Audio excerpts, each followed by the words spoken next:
growing up, the existence of God and believing that Jesus was who he said he was never really an obstacle for me. And at least for me personally, believing what my parents wanted me to believe was the easiest thing in the world that I could do. And so I did it.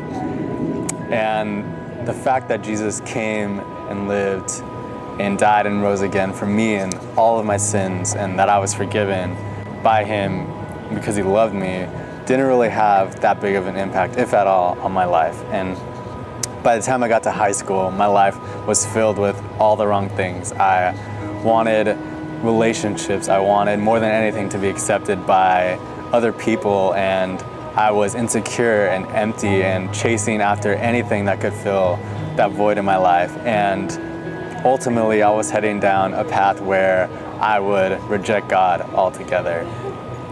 And when I got to college my freshman year, I had finally come to that crossroads where I could either dive headfirst into partying and sex and chasing ultimately after success, the typical college life, or I could finally surrender my life to God and finally see what my life would look like if I truly believed. And I remember sitting in my studio apartment as a freshman alone and finally coming to the point where I gave God a chance to have his say in my life. And I remember vividly that he met me there and that I felt his love and his forgiveness and just what he had to offer in such a tangible way that just changed my life. And I realized if I just followed God, my life would have more meaning and more purpose than I could ever imagine for myself on my own. And so I took that, and